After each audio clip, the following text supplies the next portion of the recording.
masih kurang paham. Oke, jadi gini Mas, mungkin saya pertegas lagi ya. Bismillah ya, Bismillah itu orang-orang biasanya mengartikan dengan menyebut nama Allah. Ya, dengan menyebut nama Allah itu artinya kan sebenarnya dengan menyebut itu adalah arti daripada bi. Ya, bi dengan menyebut nama Allah kan Bismillah. Nah, bi itu artinya dengan menyebut. Secara sederhana seperti itu.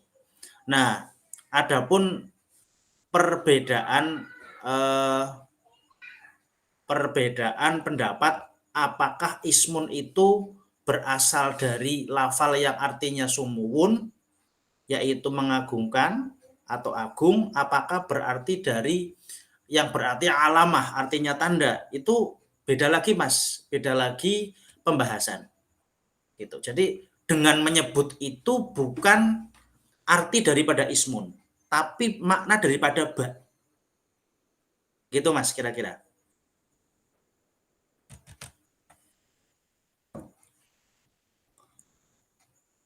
Oke, ada bisa dipahami Mas Ahmad?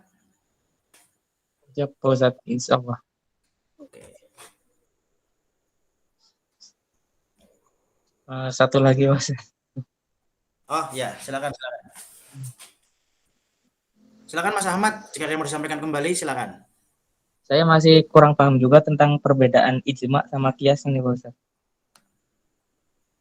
Ijma sama qiyas. Ya, ijma sama qiyas itu kalau ijma itu kesepakatan para ulama. Mayoritas ya. Ya, jadi kan tidak mungkin ada satu generasi semua sepakat, tidak mungkin. Pasti ada orang yang tidak setuju. Tapi apa namanya? Ijma itu kesepakatan mayoritas ulama, ya. Mayoritas ulama. Nah, itu kesepakatan. Hukum-hukum yang tidak ada dalilnya dari sunnah maupun dari Al-Quran maupun sunnah begitu. Kemudian ijma itu kesepakatan para ulama tentang hukum-hukum yang berkaitan dengan syariah lah begitu. Dan kesepakatan ini bisa jadi ada dalil Al-Qur'annya tapi berbeda-beda tafsiran, kemudian hadisnya juga seperti itu, berbeda-beda tafsiran. Nah, kalau qiyas itu mengkiaskan masalah yang sekarang ada tapi di masa lalu belum ada. Nah, qiyas itu belum tentu ijma. Artinya kiasnya seorang ulama itu bisa jadi berbeda dengan ulama yang lain. Bisa jadi begitu. Ini kan pembahasan usul fikih sebenarnya ya. Jadi kalau ijma itu ulama sepakat mayoritas, ya. Ulama sepakat mayoritas. Itu sepakat pada suatu hukum. Nah, kalau kias itu belum tentu kiasnya satu ulama dengan ulama yang lainnya itu sama. Itu Mas kira-kira.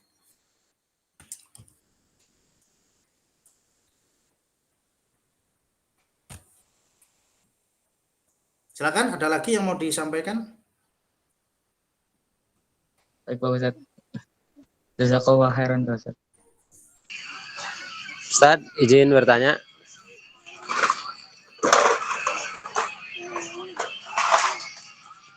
Ya, Ustadz Agus Subhan, silakan. Atau Ustadz Hidayatullah dulu. Ya, Terima kasih, Ustaz. Matur nuwun, Pak. Ya, siapa dulu nih Ustadz Hidayatullah Agus. dulu. Gantian. Tadi sepertinya Ustadz Hidayatullah dulu, silakan. Ya, Assalamualaikum Ustadz. Waalaikumsalam warahmatullahi wabarakatuh. Ini Ustadz, punten saya yang mukadimah bismillah, yang intinya apa namanya? Allah memberikan kasih sayangnya di dunia lebih banyak, di akhirat hanya sedikit saja. Saya sering dengar keterangan bahwa sebaliknya gitu, di dunia hanya sedikit, di akhirat itu banyak, kata ya pernah dengar lah. Atau ada hadis kalau nggak salah apa namanya, keterangan yang hanya 99 di akhirat kayak sayangnya. Tapi kalau di Muqaddimah Fathul Mu'in cuman hanya sedikit saja, itu maksudnya gimana tuh, Ustaz? Baik.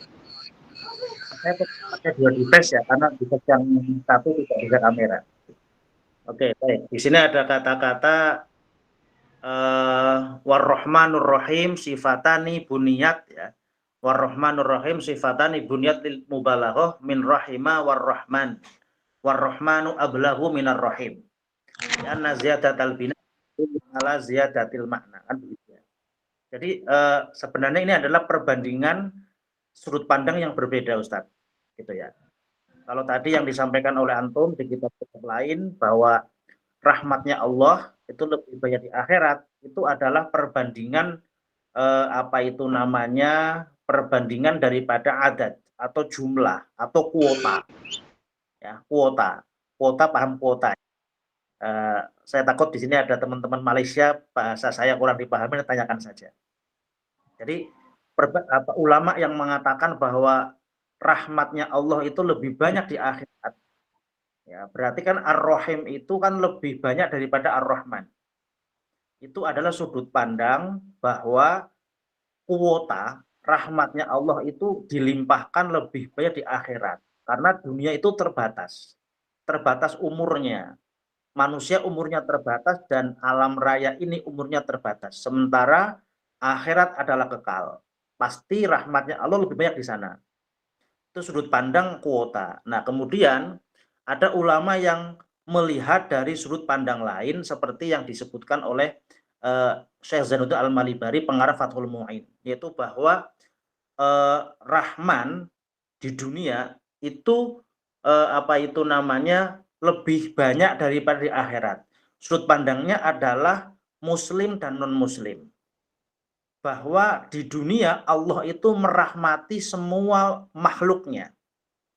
Orang Islam ada yang dirahmati, orang kafir pun dirahmati oleh Allah. Betapa kita melihat orang-orang kafir yang sukses, hidupnya baik-baik saja, ya, hidupnya tenang, hidupnya nyaman, begitu ya, banyak sekali. Bahkan lebih tenang, lebih sukses daripada orang yang beriman. Nah, itulah maka rahmatnya Allah di dunia dianggap lebih banyak dari sudut pandang ada dua jenis makhluknya, yaitu kafir dan muslim. Sementara di akhirat, ya, Allah Subhanahu wa taala hanya memberikan pada orang, hanya pada satu kelompok. Nah, maka di dunia lebih banyak. Jadi sebenarnya benar, tapi berbeda sudut. Nah, yang dipakai sudut pandangnya oleh ini ada bahwa rahmat Allah itu lebih dunia.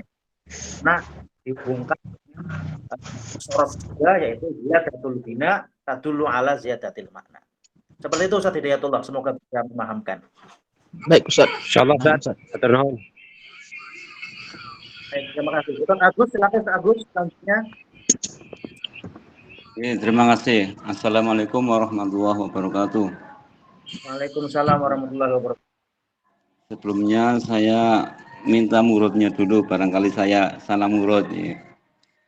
Di dalam Fathul Mu'in dijelaskan bahwa walladzi yazharu annahu yalzamuhu sarfu jami'i zamanihi lil qada'i ma ada ma yahtaju li sarfihi fi ma la budda minhu. Itu murode primun dulu Ustaz. Kalau pengertian saya, seluruh waktunya harus digunakan untuk mengqadha sholat yang telah ditinggalkannya gitu. Seandainya ada seorang memaksa melakukan sholat sunnah, tetapi dia ada sholat yang fardu, ada yang ditinggalkan itu. Bagaimana Ustaz? Di dalam Fathul Mu'in itu haram hukumnya. Seandainya memaksakannya itu berarti sholat tatawwu itu baginya mulho atau gimana Ustaz? Ya, baik. Terima kasih Ustaz Agus. Ya, baik. Jadi pengertiannya sudah sesuai ya, antum muridnya sudah sesuai bahwasanya seorang yang meninggalkan sholat sunnah, meninggalkan sholat fardu itu harus segera untuk fayalzamuhu al-qada'u fauron, ya, fayalzamuhu al-qada'u fauron. Ya, tapi di sini ada ininya Pak, ada yang namanya qayyid, yaitu infata bila udrin ya. Setelah itu ada bifaitin, itu kan di kitab itu bifaitin wujuban infata bila udrin. Ya, jadi kewajiban untuk yubadir, untuk segera, dan kaitannya dengan tidak boleh atau haram melakukan tatawu itu bila udrin, ketika meninggalkan sholat itu tanpa udzur. Tetapi kalau tidak ada udzur maka hukumnya berbeda. Ya, kalau tidak ada udzur di bawah ada bahwasanya sunnah saja melakukan kodok dulu baru kesunahan tatawu. Misalkan ada orang, saya contohkan kembali, misalkan ada orang meninggalkan sholat asar, dia tidak sholat asar misalkan. Kalau tidak sholatnya itu dengan sengaja karena malas dan seterusnya, maka ketika masuk waktu maghrib dia harus segera melakukan qadha dan tidak boleh melakukan kesunahan. Misalkan dia ke masjid tidak boleh sholat tahiyatul masjid, tidak boleh. Karena dia meninggalkannya itu bila udhrin. Berbeda masalahnya kalau bi'udhrin. Misalkan dia tidur kecapean habis zuhur, misalkan dia tidur nggak ada yang membangunkan sampai maghrib. An-naum itu kan termasuk min a'dharis shalah, kan begitu. Maka dia itu namanya bi'udhrin. Nah, kalau bi'udhrin hukumnya maka dia sunnah hukumnya. Sunnah hukumnya yubadir dan sunnah hukumnya untuk mendahulukan qadha daripada kesunahan yang lain. Misalkan dia mau tahiyatul masjid dulu nggak apa-apa, mau sholat rawatib juga nggak apa-apa dulu, kemudian qadha. Jadi ini yang jadi poin adalah udhrin atau bila udhrin. Begitu Pak Agus. Ya, nyusewu. Ya, permasalahannya kalau misalkan bulan suci Ramadan itu banyak sholat tatawu, istilahnya sholat tarawih lah. Otomatis kan ya nyun sewu, di antara mereka kan mesti ada yang meninggalkan sholat tetapi dia memaksa melaksanakan sholat tarawih. Berarti di situ hukumnya sholatnya mulho itu Pak. Ya, maka disitulah Ustadz Agus bahwasanya betul sesuai yang dikatakan oleh para ulama masa lalu, yaitu fasadun kabirun alimun mutahatiku wa akbaru minhu jahilun mutanasiku. Bahwa kerusakan yang sesuatu yang berbahaya adalah orang alim yang tidak mengamalkan ilmunya. Tapi lebih bahaya lagi kalau ada orang beribadah tanpa ilmu. Nah, itu lebih bahaya lagi. Makanya ya inilah pentingnya kita belajar. Penting kita belajar, dan kalau sudah belajar kita istilahnya itu sebarkan ilmu kita secara pelan-pelan. Secara pelan-pelan. Ya kalau cerita di orang awam banyak sekali, tapi mereka orang awam. Ya kalau untuk orang awam kita ya berdoa saja semoga Allah mengampuninya. Karena tidak tahu kan begitu. Makanya tugas kita orang yang punya ilmu untuk membimbing orang-orang awam. Ya betul seperti itu, di kampung itu ya begitu. Bahkan di kampung saya ya mohon maaf itu kalau Ramadan banyak yang nggak sholat isya tapi taraweh. Kan begitu. Banyak yang tidak sholat fardu tapi kalau Idul Adha, Idul Fitri ke masjid, kan banyak begitu. Ya, tapi itulah kenyataannya. Itu tugas kita sebagai orang yang berilmu begitu. Baik, seperti itu Pak Agus. Baik, Ustadz Osama silakan. Ustadz Osama. Oke, baik Ustadz. Assalamualaikum warahmatullahi wabarakatuh. Waalaikumsalam warahmatullahi wabarakatuh. Izin Ustadz bertanya Ustadz. Jadi begini, di kampung kami ini, terutama di masjid kan, jadi biasanya imamnya ini orang tua Ustadz. Iya. Jadi orang tua karena mungkin dia sudah merasa haji, jadi dia saja yang maju menjadi imam Ustadz. Sedangkan bacaan dia ini sependek pengetahuan kami ya salah. Al-Fatihahnya banyak yang rusak. Sedangkan rukun sholat termasuk Al-Fatihah. Sedangkan Al-Fatihahnya rusak, maka berpengaruh juga pada keabsahan sholat itu kan Ustaz. Nah, jadi bagaimana pendapat Ustaz lah tentang kami ini yang ingin berjamaah ke masjid, tapi sedangkan dia saja yang imam. Sedangkan bacaannya tadi Al-Fatihahnya rusak Ustaz. Bagaimana kami ingin mendapatkan pahala 27 derajat itu Ustaz? Apakah kami sholat saja ke masjid ikuti atau kami tetap di rumah saja sholat? Sedangkan ke masjid pun bacaan imam tadi begitu Ustaz. Nah, terima kasih Ustaz. Baik, terima kasih.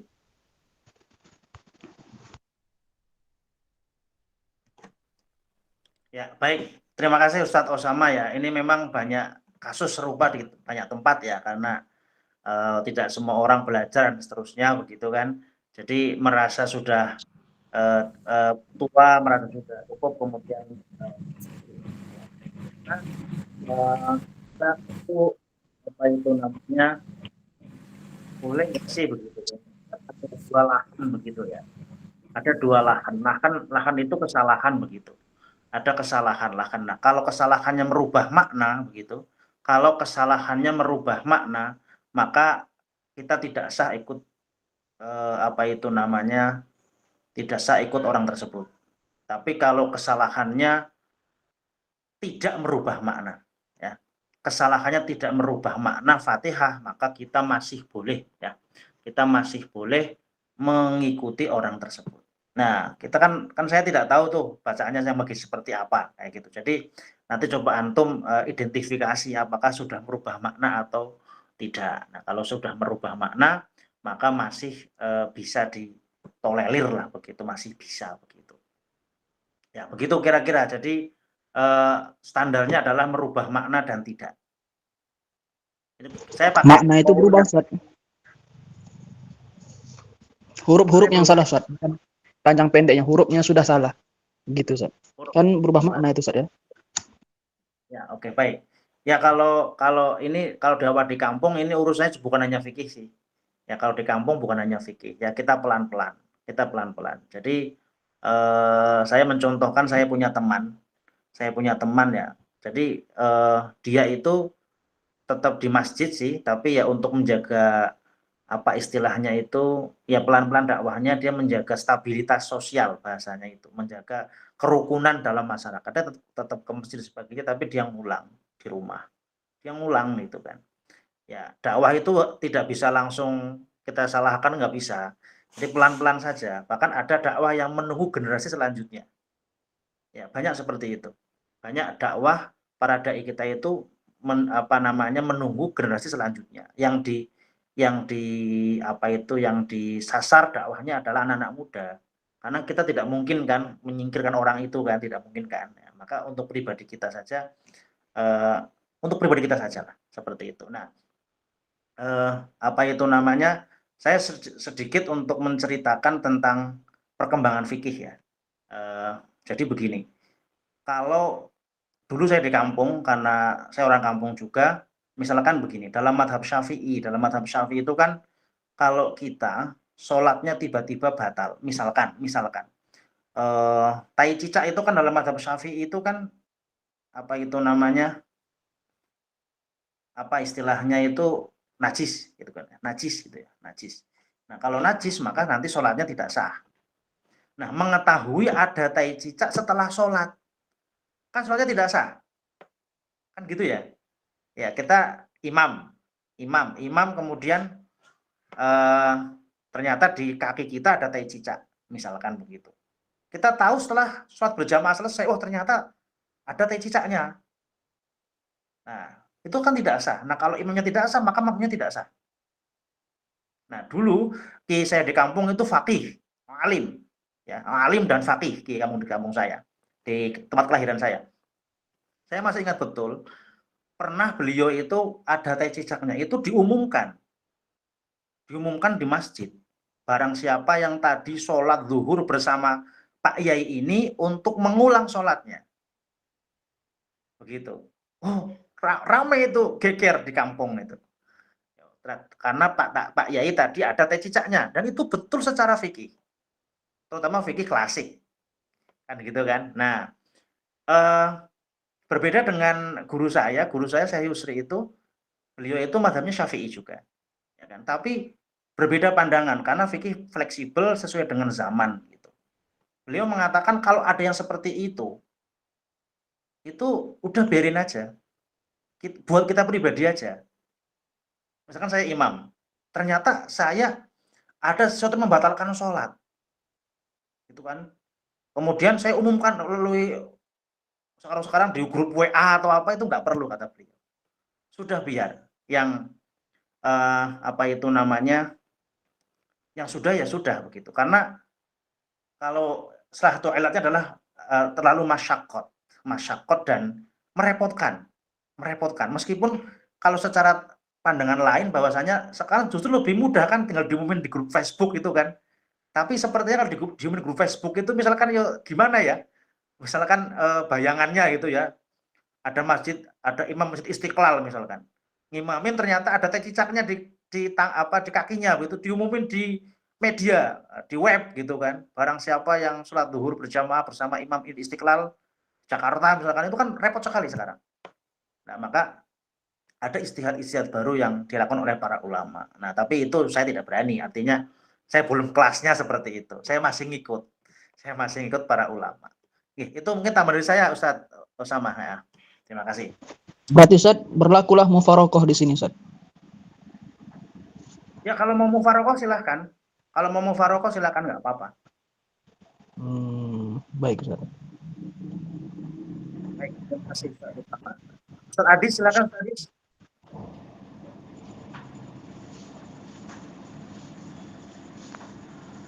Terima kasih Pak Yai.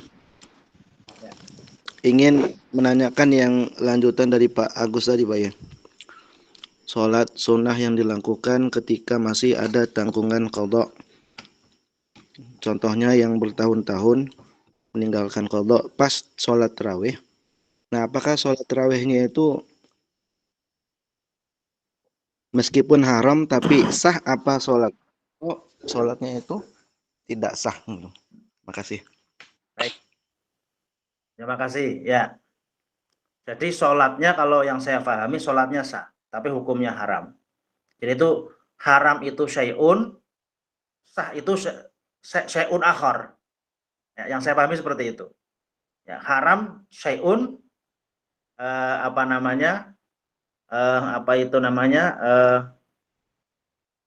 sebentar. Saya baca dulu ya kitabnya ya, sebentar. Takut salah.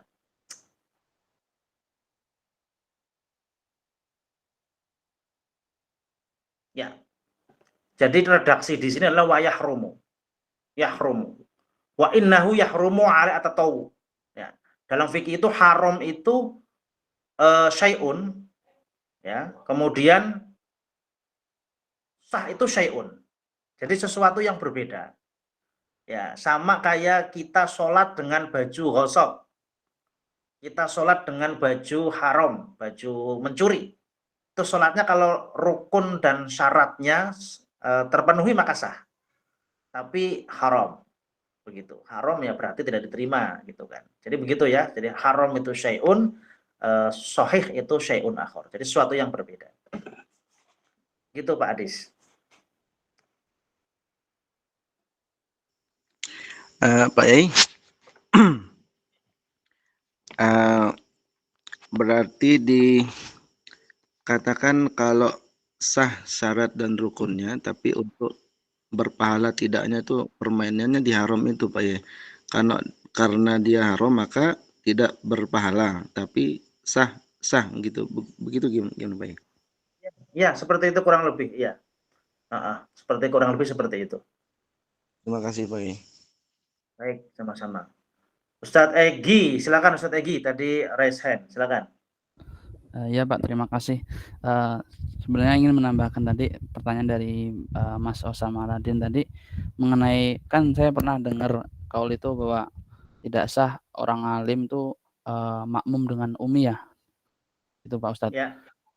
Betul. Termasuk dalam hal Fatihah tadi. Nah, ketika kalau misalnya kan kasusnya dia sholat yang Fatihahnya bisa zuhur, itu kan kita bisa mufaroqoh. Nah, kalau misalnya dalam sholat-sholat yang tidak zahir itu gimana? Apa kita harus tanyakan setelah sholat gitu, Pak Ustadz? Terima kasih. Baik, terima kasih Ustadz Egi. Dalam kita berfikih kita tidak perlu bertanya, Pak. Ya, dalam banyak hal kita tidak perlu bertanya, termasuk dalam hal seperti ini. Saya di sebuah masjid, saya mampir sebuah masjid duhuran, itu saya nggak perlu nanya, Pak Imam, Anda coba saya pengen dengarkan Fatihahnya. Itu tidak begitu. Dalam fikih tidak seperti itu. Kalau seperti itu nggak selesai. Ya. Contoh lain banyak sekali. Misalkan Ustadz Egi adalah seorang penjual bakso. Saya beli, saya orang nggak dikenal. Ustadz nggak perlu nanya, Pak Hujat, ini uangnya haram apa halal ya? Nggak perlu. Ya, bahkan ada nggak perlu seperti itu kan? Nggak perlu seperti itu. Jadi ada istilahnya itu kalau kita kaitkan dengan fikih itu ya al-masyaqqatu tajlibu taisir. Ya. Al-masyaqqatu tajlibu taisir. Sesuatu yang berat itu justru bisa mendatangkan kemudahan. Ya kan? Kita kan berat sekali kalau setiap sholat zuhur, setiap sholat asar begitu ya, nanya imamnya gitu kan. Pengen dengar Fatihahnya itu kan ya berat sekali. Maka fikih tidak membebani kita dengan seperti itu. Kalau maghrib dan sebagainya itu jahar kan kita dengar. Tapi gini Pak Ustadz, kalau kita analogikan, kalau misalnya kita tahulah imamnya itu udah mafhum, memang bagus, dia qori terus alim. Nah kalau misalnya dikaitkan dengan kaidah usul fiqh tadi kayak al-masyaqqatu tajlibul taisir, itu kan kalau misalnya kasusnya kayak sholat nggak bisa berdiri terus duduk, nah bisa nggak, maksud saya dimasukkan ke dalam hal ini?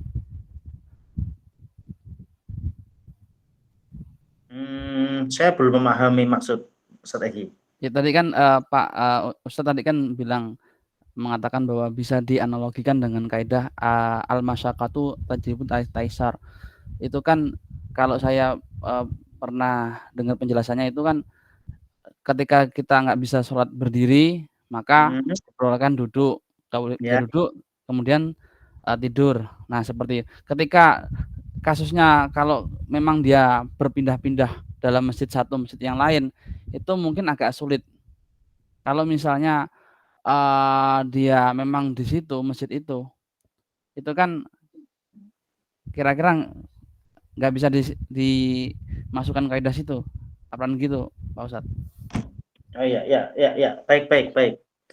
Jadi maksud saya tadi kan kalau misalkan saya mampir gitu ya, kalau saya mampir gitu, saya mampir bahwa apa itu namanya ke masjid yang tidak saya kenal imamnya itu. Nah kalau imamnya imam tetap ya beda lagi ceritanya, ya kan? Misalkan imam cuma satu.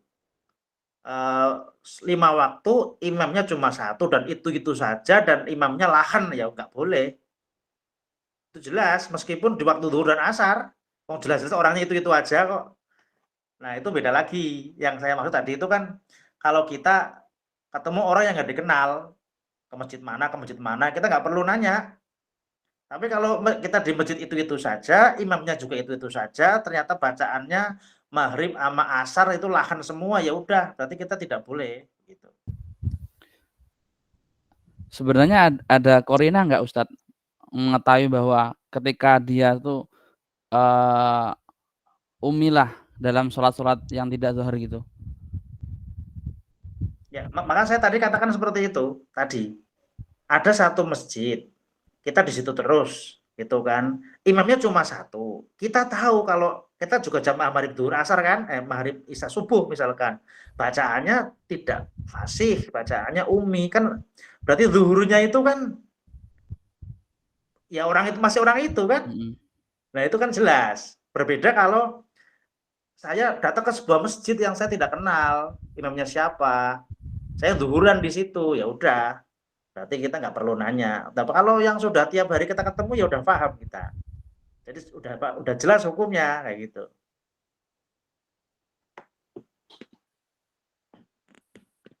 Hukumnya gimana? Ya kita jangan bermakmum pada orang yang umi, wong kita udah jelas dia orangnya umi kok.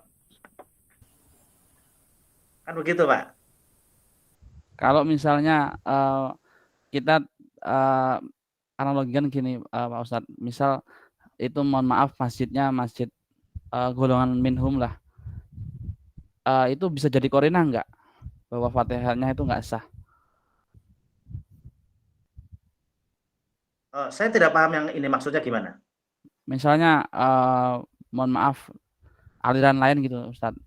Ya. Kita tahu masjid itu aliran lain, itu bisa jadi korina nggak, atau pertanda bahwa Fatihah itu kaidah itu beda dengan kita gitu pemahamannya? Oh tidak, ini kan pertanyaan awal antum itu kan bilang fasih dan tidak fasih kan? Tadi yang Fasih. itu Ustaz, yang fakih dengan umi yang dalam Al-Fatihah. Iya, betul. Terus kalau dengan Kan aliran lain itu nggak ada kaitannya sama masalah itu. Justru kalau secara zahir aliran lain lebih fasih daripada aliran kita di kampung, Pak. tapi ada yang nggak mengucap bismillah itu, Ustaz. Ya, kalau itu hukumnya lain, bukan masalah lahan. Oke, oke. Bukan masalah lahan, itu hukumnya nanti al-ibrah bi'tiqadil makmum atau bi'tiqadil imam. Itu ada dua pendapat ulama. Ya kan? Jadi orang yang berbeda madhab atau berbeda pemahaman fikih, saya katakan berbeda pemahaman fikih.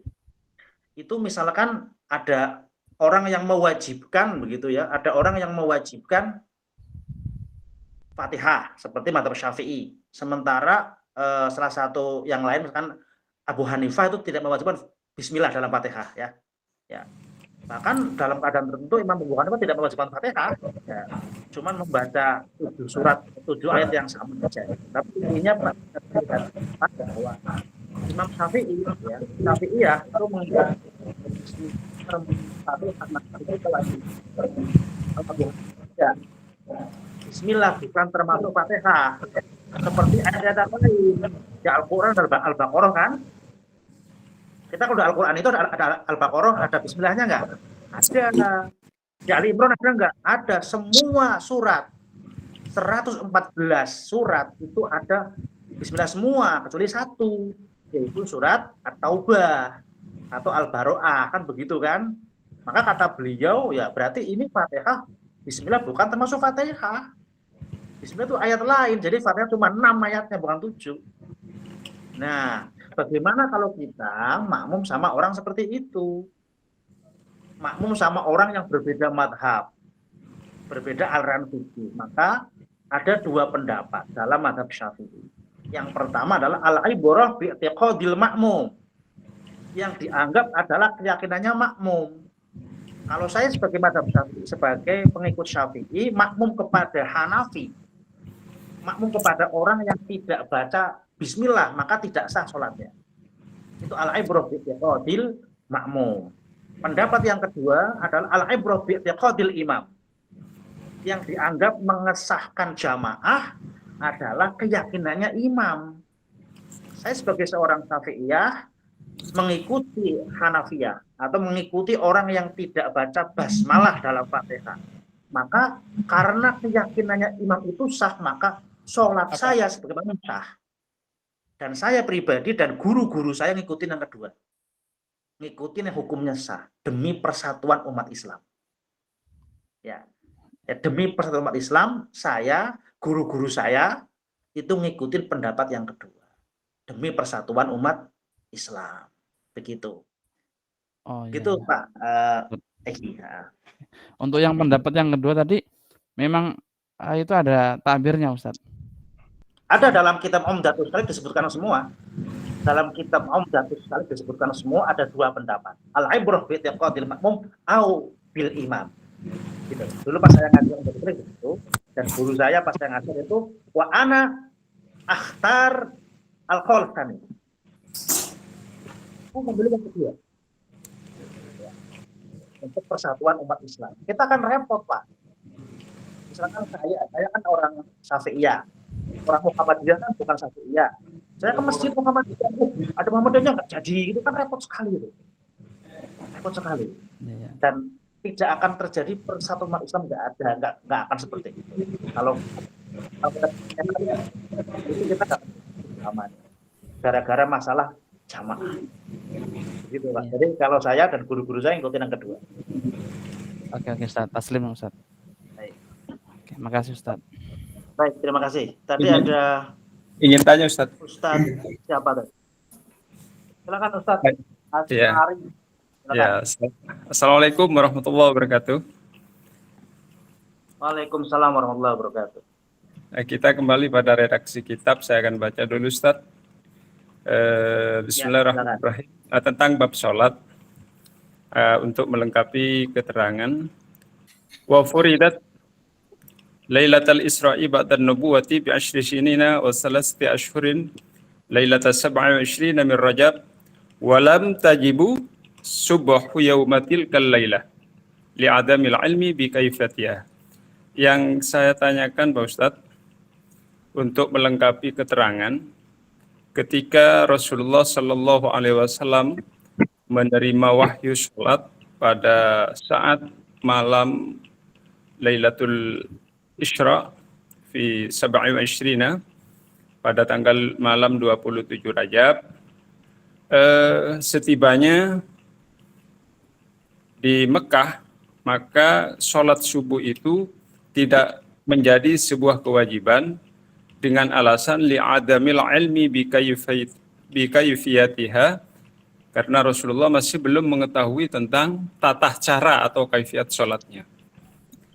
Berarti duhurnya sudah ada kewajiban, subuh tidak ada kewajiban karena masih belum ada pengetahuan tentang kaifiat sholat. Lah, yang saya harapkan atau saya tanyakan untuk melengkapi keterangan, mulai kapankah Rasulullah itu mengetahui tentang kaifiat sholat subuh yang sempat ditinggal karena tidak mengetahui kaifiatnya?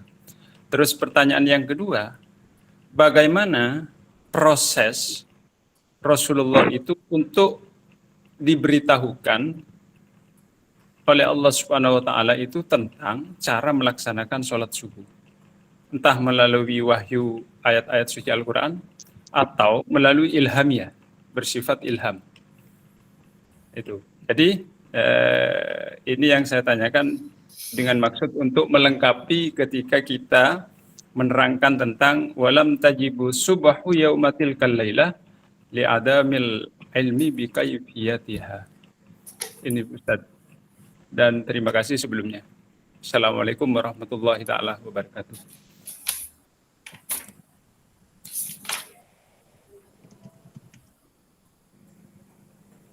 Baik, terima kasih Ustaz Asy'ari atas pertanyaannya dua ya. Pertanyaan yang pertama adalah bagaimana Rasulullah tahu bahwa itu belum wajib gitu ya. Oke. Ya, jadi ini adalah ijtihad, Pak. Fikih itu adalah bersifat ijtihad, menyimpulkan kejadian-kejadian yang sudah terjadi dari beragam dalil. Nah, dari berbagai dalil yang diambil oleh para ulama fikih, ternyata subuh itu Rasul belum sholat. Ya, subuh itu Rasul belum sholat, maka para ulama fikih menyimpulkan, oh belum wajib. Kan begitu. Jadi kita tidak bisa membayangkan gini, wahai Muhammad, kata Allah, nanti subuhnya belum wajib ya, enggak begitu. Ya, para ulama itu menyimpulkan kejadian-kejadian di masa lalu berdasarkan hadis. Kan begitu. Nah, jadi karena Rasulullah itu subuhnya tidak dilaksanakan pada malam Isra Mi'raj, maka belum wajib. Itu kesimpulannya para ulama. Rasul tidak mengatakan itu. Nah, kemudian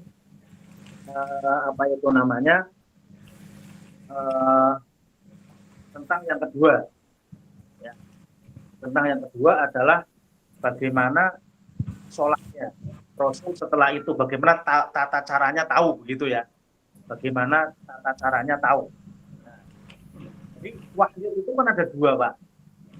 Ya, sebenarnya begini. Sebenarnya wama yantiqu 'anil hawa in huwa illa wahyun. Kan begitu ya. Kan nabi itu semuanya kan wahyu sebenarnya. Semua perilaku nabi adalah wahyu. Kan? Itu kalau berdasarkan wama yantiqu 'anil hawa in huwa illa wahyun. Nah, kemudian Nabi berkata kepada para sahabat dalam sebuah hadis sahih, "Shollu kama ra'aitumuni usolli." Salatlah salatlah kalian seperti kalian melihat salat. Salatlah kalian seperti kalian melihat salatku. Ini bahasanya luar biasa. Inilah yang menjadikan awal begitu ya. Awal perbedaan itu di sini salah satunya. Solu kama ro'aitumuni usolli. Sholatlah kamu seperti kalian melihat aku sholat. Redaksinya bukan solu kama usolli. Kan nggak begitu. Makanya sahabat itu melihat beda-beda. Ya, beda-beda. Sahabat yang di depan itu dengar semua Fatihahnya. Maka yang di depan-depan termasuk Abu Hurairah itu kan sampai Abu Hurairah itu ya kalau hadisnya itu Fatihahnya dipakai. Tapi yang belakang bisa jadi nggak dengar Fatihah, nggak dengar basmalah. Nah, kemudian tadi apakah dari ilham, apakah dari yang bukan ilham gitu. Itu campur, Pak. Jadi sholat yang seperti kita sekarang itu prosesnya panjang. Tidak langsung diketahui semua itu tidak langsung. Ya, tidak langsung. Makanya begini. Makanya itu juga menjadi dalil. Ya, jadi begini, Pak. Kita membayangkan kita di zaman Rasulullah. Kita membayangkan di zaman Rasulullah SAW. Nah, dalam hal ini Abu Hanifah itu pendapatnya lebih rasional. Ya, dalam hal ini Imam Abu Hanifah lebih rasional. Fatihah itu wajib apa tidak bagi makmum? Nah, gitu kan? Kalau kata Imam Syafi'i itu hukumnya wajib. Tapi kalau Imam Abu Hanifah mendengarkan Fatihah sudah cukup. Ketika Nabi Shallallahu Alaihi Wasallam pertama sholat zuhur, nah itu apa itu berarti gimana? Itu imam saja. Ya kan sama selalu kalau itu usolli, kemudian Rasul juga menjelaskan tidak langsung nanti setelah takbir itu baca Fatihah setelah ini kan enggak begitu. Ya, itu kurang lebih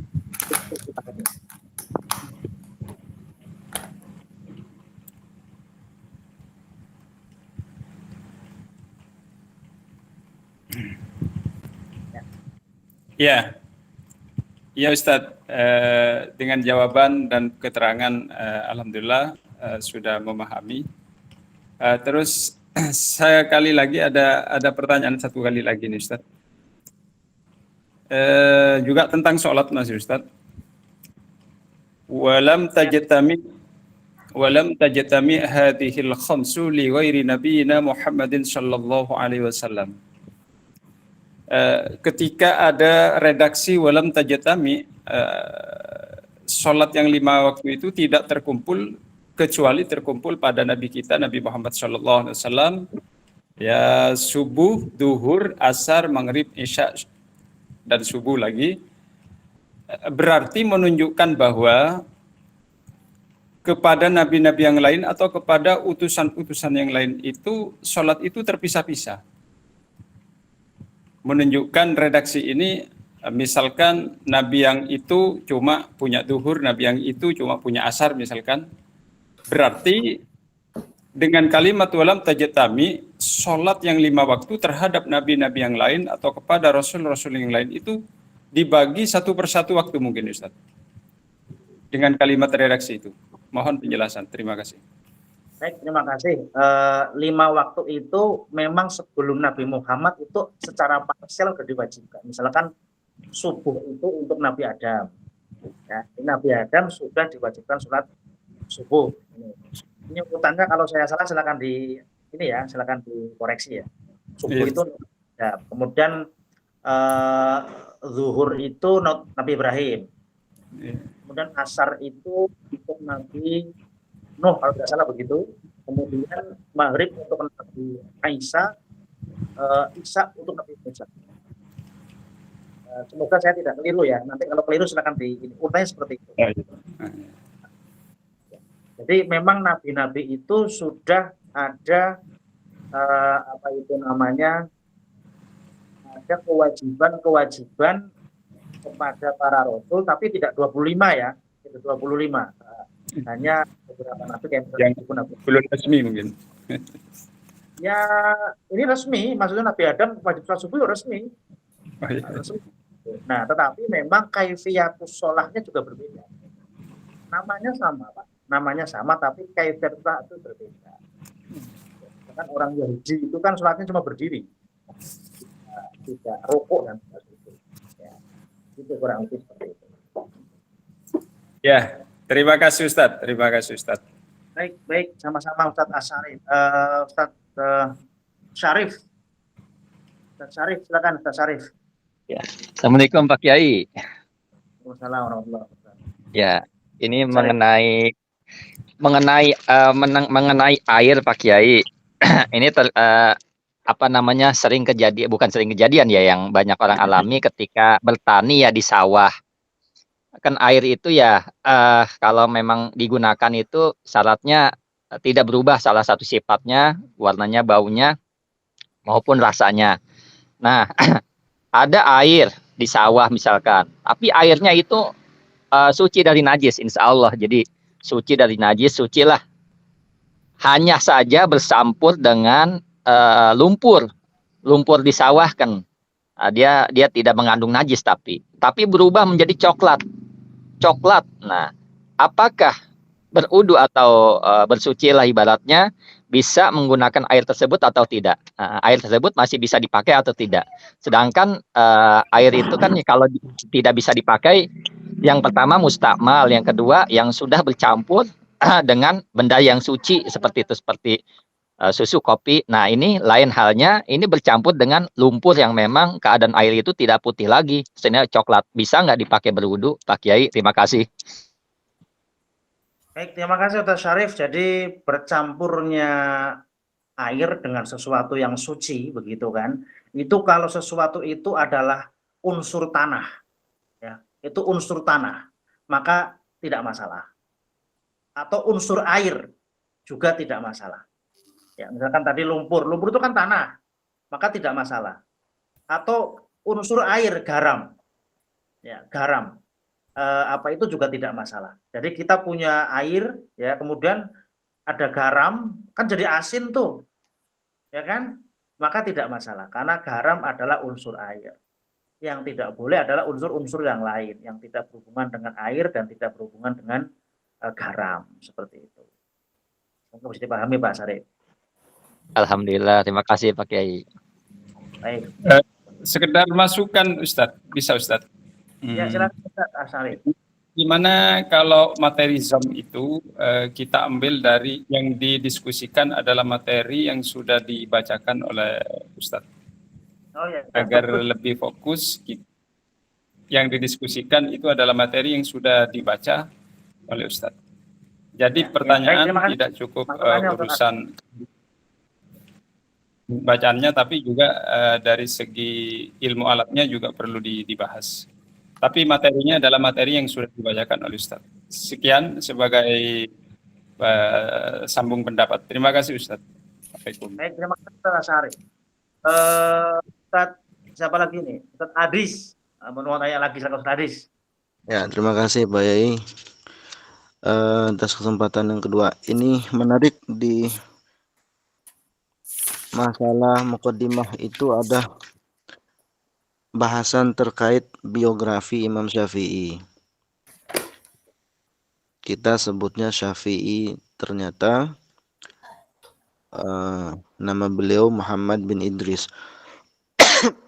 Syafi'i malah kakeknya yang kesekian, tapi nisbatnya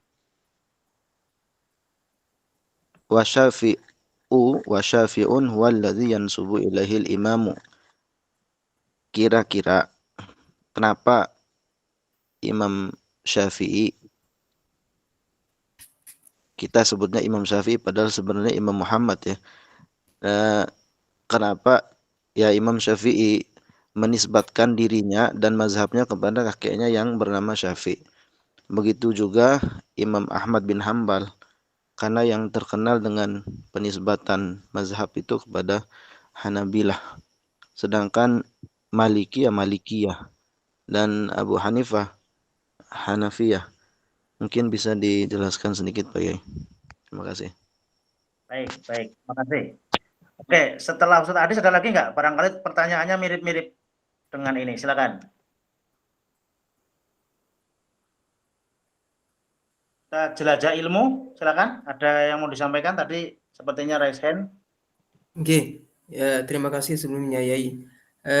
Berkaitan dengan sholat Yai. Ya, oh masalah silakan, silakan. Berkaitan dengan sholat, salah satu rukun sholat ini kan menghadap kiblat. Oke. Ya. Kemudian semisalkan kita bermakmum dengan imam yang mana posisi kiblat imam itu miring sedikit begitu Yai, posisi kiblatnya. Padahal di masjid ataupun di musola itu sudah ada ruang khusus imam itu yang memang menghadap kiblat. Jadi bagaimana keabsahan dari sholat makmum begitu Yai? Melihat imam yang dimiringkan kiblatnya saat sholat. Oke, matur suwun Yai. Baik, baik, terima kasih.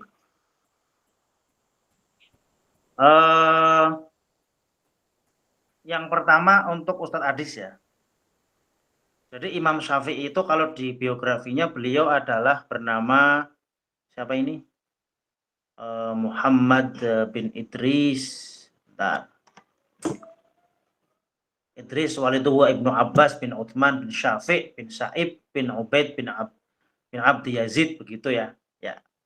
Wa Syafi' huwa alladhi yunsabu ilaihi imam. Wa aslama huwa Abu As-Sa'ib yawma Badr. Nah, begitu. Nah, jadi menisbahkan gitu kan. Bukan ulama saja sih, orang-orang dahulu begitu. Orang-orang dahulu itu menisbahkan namanya kepada siapa begitu. Ya, menisbahkan nama kepada siapa itu ya bahasa sederhananya ya terserah dia gitu. Terserah dia. Misalkan Imam Al-Ghazali. Imam Al-Ghazali itu kenapa disebut Al-Ghazali itu kan itu namanya Muhammad juga kan. Al-Ghazali itu adalah kampungnya Imam Ghazali yang rata-rata pekerjaannya adalah memintal benang. Nah, maka disebut Imam Ghazali. Ya, kenapa ya? Ya terserah dia gitu kan begitu. Nah, Imam Syafi'i itu adalah kakeknya Imam Syafi'i. Ya. Imam Syafi'i adalah kakeknya Imam Syafi'i. Kenapa dia dinisbatkan kepada Syafi'i, bukan kepada yang lainnya, kan begitu ya? Ya, di sini kan ada kakek-kakeknya ada banyak tuh, ada Ibnu Abbas, ada Utsman, ada Syafi'i begitu, ada Sa'ib gitu. Nah, jadi ini Idris, Muhammad bin Idris adalah wahwa bin Ibnu Abbas bin Utsman bin Syafi'i bin Sa'ib. Kalau yang saya amati dan saya teliti begitu. Ya, jadi orang-orang menisbahkan dirinya itu supaya menjadi pembeda. Supaya menjadi pembeda.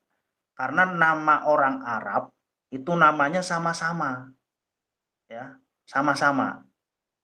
Namanya Muhammad. Saya punya teman di Kairo itu namanya Ahmad semua seolah-olah gitu loh.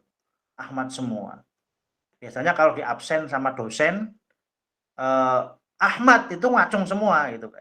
Angkat tangan semua. Tapi yang membedakan adalah bapaknya Ahmad bin Muhammad. Oh ternyata sama lagi. Nah, nanti akan dibedakan sama daerahnya. Misal Ahmad bin Muhammad Indonesia. Ahmad bin Muhammad Manufiyah dan seterusnya. Nah, kalau saya melihat namanya Imam Syafi'i, saya analisa itu nama-nama yang saya kira unik adalah dari Syafi'i. Ya, karena kalau kata Idrisi itu ada sebuah kerajaan di Maroko namanya Idrisi. Nanti bisa dikira Imam Syafi'i adalah orang dari keluarga Idris yang itu. Kemudian ada Ibnu Abbas, berarti Abbasi. Ada kekhalifahan Abbasi. Lalu ada Utsman. Utsman itu nanti dikira keturunannya Utsman. Maka analisa saya jatuh di Syafi' karena Syafi' inilah yang menjadi pembeda. Yang menjadi pembeda antara nama beliau dengan nama yang lainnya. Karena memang tujuan daripada nisbah di masa lalu salah satunya adalah menjadi pembeda dengan nama orang lain yang namanya sama. Itu untuk Ustadz Adis. Kemudian tadi dari Ustadz siapa tadi? Jelajah ilmu ya. Tadi sholatnya apa Mas? Mas Tuki. Mas Duki ya. Oke. Tentang sholat apa tadi Mas? Tentang sholat, semisalkan kiblat itu kan salah satu rukun di dalam sholat, Yai. Kemudian jika kita melihat Ya. imamnya sholatnya itu dimiringkan gitu ya. Iya. Oke, baik. Jadi dalam menghadap kiblat itu ulama Syafi'iyah ya, saya tidak berbicara ke ulama yang lain. Ulama Syafi'iyah itu punya dua pendapat. Yang pertama adalah harus menghadap ilal kiblat beneran. Kiblatnya beneran, ke kiblat beneran. Ada yang mengatakan ila jihatil kiblah, ke arah kiblat. Apa bedanya? Makanya kalau di Jogja, di Yogyakarta di tempat saya ini, ada masjid-masjid yang diukur karena Ka'bah itu kan salah satu menjadi pusat ilmu astronomi lah bahasanya begitu. Kebetulan saya ngajar falak juga di universitas. Jadi Ka'bah itu letaknya itu dari sini itu berubah. Makanya sering di Jogja itu ada masjidnya miring-miring begitu. Softnya masjidnya mah biasa tetap, tapi softnya miring-miring. Nah, karena itu mengikuti pendapat yang mengatakan bahwa sholat itu wajib menghadap ke kiblat beneran, maka harus dihitung derajatnya. Nah, ada juga pendapat ulama yang mengatakan bahwa sholat itu sudah sah dengan menghadap arah kiblat. Kiblat itu ada di barat. Kalau dari Jawa lah misalkan begitu, dari Jawa saya nggak tahu, di Malaysia saya nggak tahu, di Medan juga nggak tahu saya. Kiblat itu kalau di Jawa itu menghadap barat, maka kita sholat cukup menghadap barat. Nah, orang yang miring-miring seperti itu termasuk mengikuti pendapat yang pertama itu. Jadi kita kalau secara benar dan lebih benar, itu yang miringnya lebih benar daripada kita. Daripada kita yang hanya menghadap ke barat. Jadi tidak masalah. Itu lebih benar kok. Jadi ada benar dan lebih benar ya. Bukan benar dan salah. Jadi tidak masalah. Kalau saya ngikuti masjidnya kalau saya. Kalau masjidnya sudah ada garisnya ya saya ngikuti itu. Kalau nggak ada ya nanti ke barat gitu aja. Saya simpel aja. Itu Mas. Iya, matur suwun Yai. Kalau ini Ustadz, hukum sholatnya makmum gimana, Kak? Ya sama saja. Kan itu kan dimiringkan, artinya yang makmum itu kan lurus, yang imam agak miring dikit. Ya kan sama-sama menghadap kiblat. Nggak menghadap kiblat, jadi agak miring dikit, 90 derajat sih, dikit lah. Tapi yang makmum itu lurus. Ya itu kan menghadap kiblat semua dengan cara yang berbeda. Oh berarti nggak harus tabi lid mabu ya, Tat? Oh sholatnya makmumnya. Iya, yang saya maksud sholat makmumnya sah nggak? Gitu. Oke. Ya sholatnya makmumnya itu menghadap kiblat atau apa itu namanya?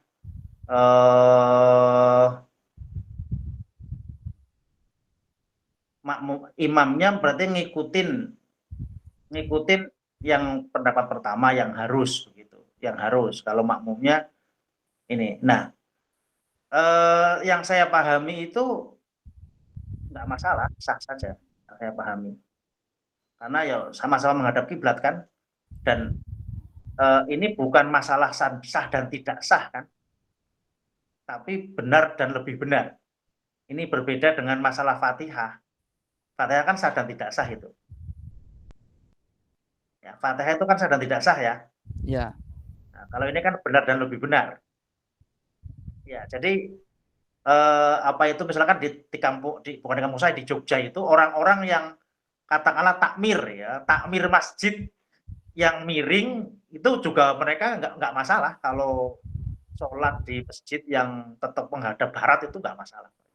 Bagi mereka sah-sah saja. Itu kan nilainya 10 dan 9 lah gitu. Nggak masalah tetap. Ya. Soalnya Itu. gini, Tat, saya banyak nemuin itu ketika sholat imamnya itu geser sajadah dikit gitu ke kanan dikit, sedangkan sajadahnya makmum itu atau karpetnya makmum itu tetap lurus. Artinya si makmum sama si imam tuh nggak sama-sama kiblatnya, agak si imam miring dikit, yang makmum lurus. Artinya kan makmum sama imam beda gitu. Sebenarnya si makmum ini tetap sah apa enggak? Karena kan makmum enggak ngikuti imam dalam arah kiblatnya. Gitu. Ya, makanya tadi saya katakan itu kan benar dan lebih benar, Mas. Bukan salah dan benar. Kalau bukan sah dan tidak sah. Jadi nggak apa-apa, sama-sama sah, nggak masalah. Nggak masalah itu, sama-sama sah. Oh iya ya. Berarti nggak harus sama plek ya sama imamnya ya, Ustadz? Ya namanya orang ya nggak bisa maplek, Mas. Jadi apa itu namanya? Jadi ini kan gini ya, ini mungkin saya jelaskan sedikit. Kesahan sebuah jamaah sesuai keyakinan. Kalau keyakinannya imam sah, karena sebuah jamaah dan masing-masing dia kan punya sendiri. Misalkan begini ya, saya Imam Syafi'i, ya kan, saya ngikutin Imam Syafi'i saya. Nah, saya baca misalkan saya membaca basmalah, Bismillahirrahmanirrahim gitu kan. Sementara makmum saya orang Hanafi. Dia kan Fatihahnya tidak baca basmalah kan? Dia sah nggak? Ya sah-sah saja. Karena tadi yang saya katakan al-ibrah bi i'tiqadil imam itu adalah jamaahnya. Adapun masing-masing ya kembali ke keyakinannya masing-masing. Gitu, Mas, kira-kira. Ustaz. Ya. Silakan Apotek Ratu, silakan. Ya, terima kasih Ustaz Yai atas waktunya. Izin bertanya Yai, berbicara tentang materi tentang sholat untuk hari ini, malam ini. Saya sedikit, saya kan orang Makassar Yai. Kadang-kala saya temukan ini di kampung di sini di Makassar Yai. Kalau sholat itu kadang itu saya temukan itu kalau saya sholat temukan itu orang tua ataukah yang jadi imam itu bacaannya mungkin, mohon maaf ya, saya saja merasa bacaan saya agak semeraut.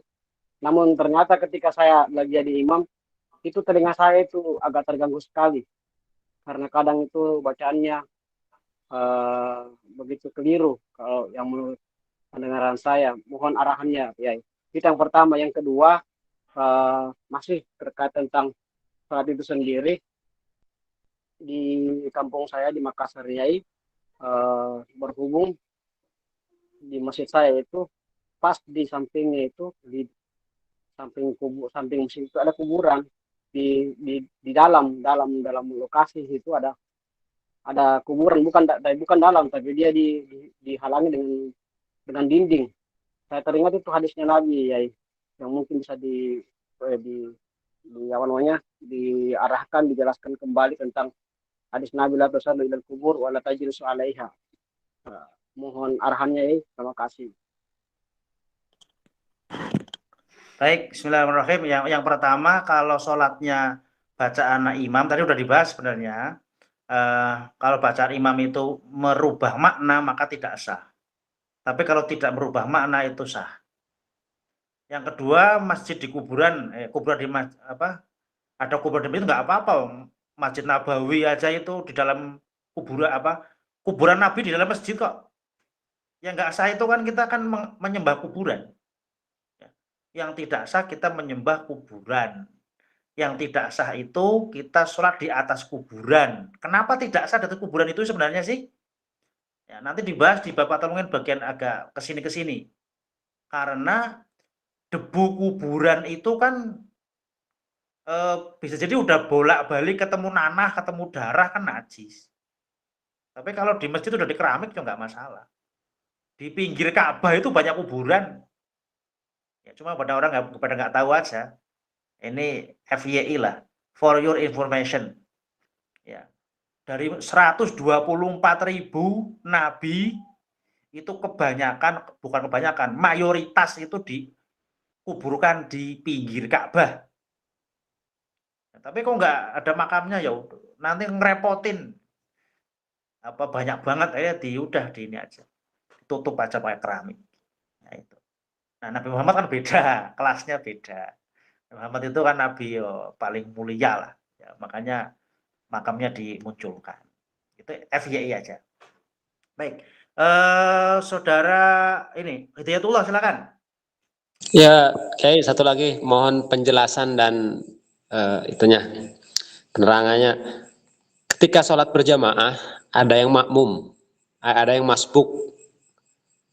Nah, otomatis yang masbuk teh biasanya melanjutkan yang ketinggalan rokaatnya. Kemudian ada yang masuk lagi, sholat lagi, ngikutin ke yang masbuk tersebut. Tujuannya biar sholatnya berjamaah. Nah, udah beres yang pertama tadi, yang kedua ini yang masbukin nanti ada yang ikut lagi, terus ada yang ikut lagi. Nah, itu gimana Ustaz? Maksudnya penjelasannya lebih baik sholat masing-masing apa berjamaah dari masbuk ke masbuk gitu kan Ustaz? Yo berjamaah lah. Ya berjamaah lebih baik. Tapi itu Ustaz suka nyambung tuh terus gitu. Ya nggak apa-apa, nggak masalah. Bisa sampai Maroknya juga nggak apa-apa, nyambung jadi satu. Nggak apa Ustaz ya? Nggak apa-apa, oke. Ustadz Muiz, silakan Ustadz Muiz. Assalamualaikum warahmatullahi wabarakatuh, Pak Ustadz. Waalaikumsalam warahmatullahi wabarakatuh. Ya. Tadi ini Pak Ustadz yang masalah menciduk air dengan tangan, air yang 2 kula itu yang masalah parun. Apakah air yang 1 ember itu cukup untuk semua anggota wudhu sampai selesai itu Pak Ustadz? Itu aja. Oh, saya bisa 1 gelas Pak, yang 1 ember Pak. Saya 1 gelas bisa Pak, butuh 1 gelas. Ini kan maksudnya yang diciduk pakai tangan itu Pak Ustadz kan bisa musta'mal atau apa gitu kan? Oh iya, oke paham. Yang jadi kalau embernya kecil, ya kan? Ya. 1 embernya kecil. Jadi begini caranya ya, biar ringkas saja begini tak ini caranya. Kasih sarannya supaya aman gitu kan. Siap. Jadi kita itu setiap ngambil air itu diniatin ngambil air. Itu aman. Ya, jadi kita itu ngambil air, setiap ngambil air diniatin ngambil air. Ya, terutama pas bagian tangan itu. Misalkan kita kan pertama kan wajah tuh. Ketika kita ngambil air dari ember pakai tangan kan pertama ke wajah. Siap. Nggak masalah, kan belum bagian tangan kan. Yang menjadi masalah adalah ketika bagian tangan. Nah, ketika bagian tangan kalau kita tidak diniati ngambil air, maka ketika kita masukin tangan ke ember itu nanti jadi mustakmal itu embernya. Gitu kan? Maka caranya kita pas bagian tangan kita ngambil air bismillah sambil meniati itu ngambil air, maka tidak masalah. Nah, setelah itu bebas wong. Tangan udah selesai kan, udah suci tangannya kan? Baru kemudian kepala dan seterusnya. Itu Pak. Jadi poin utama adalah di ketika bagian wudhu, bagian tangan itu harus meniati ngambil air. Gitu. Sebelumnya pas wajah nggak masalah, pas rambut, pas kaki juga nggak masalah. Siap. Berarti hanya di bagian pas tangan aja Pak Ustadz ya? Ya, gitu. Kurang lebih seperti itu. Oke. Terima kasih Pak Ustadz. Baik, Ada lagi silakan, kita mungkin satu atau dua lagi ya. Ya, halo, Waalaikum. Salam, silakan Ustaz. Ya, ini tentang bacaan Ustaz. Bacaan dalam redaksi yang saya tanyakan ini di Bismillahirrahmanirrahim. Di redaksi tentang Ustaz. Innama tajibul maktubatu ay as-salawatul khamsu ala kulli muslimin mukallafin ay balighin aqilin zakarin aw ghairihi tahirin. Fala tajibu ala kafirin asliyin wa sabiyin wa majnunin wa maghma alaihi. Jadi wa maghma alaihi yang saya tanyakan, ini susunan apa maghma dan alaihinya ini? Wa maghma kok masih ada alaih? Maghma ini termasuk isim apa? Kok masih disambung dengan alaihi? Terus bagaimana cara memaknainya Ustaz?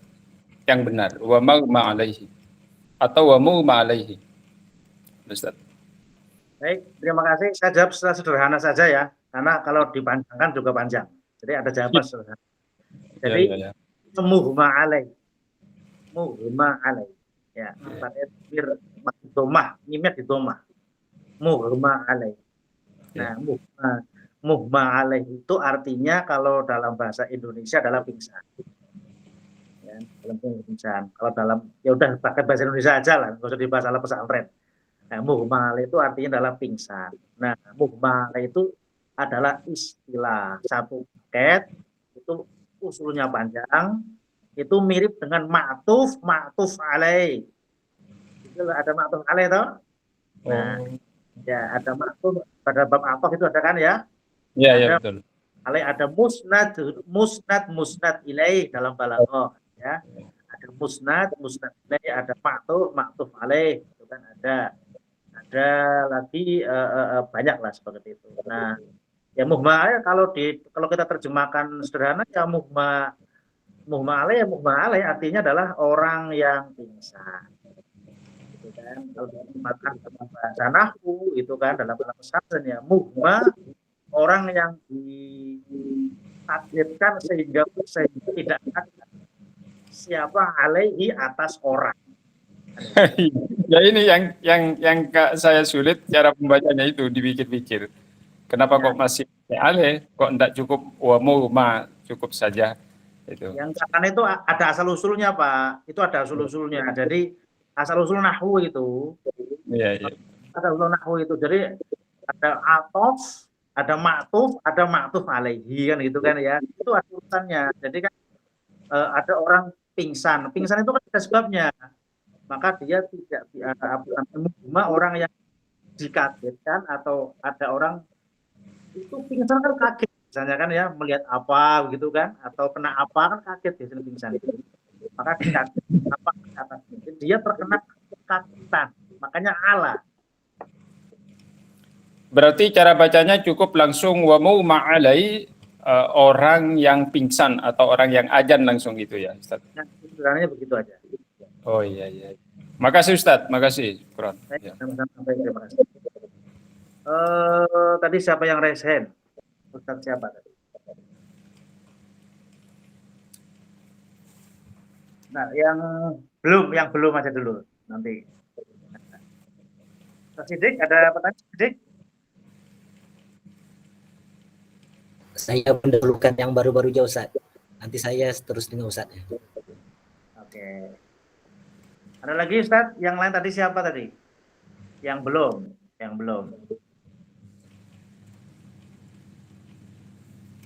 Ya, ada Ustaz Asy'ari. Ustaz Asy'ari apalagi satu lagi Ustaz Asy'ari ya.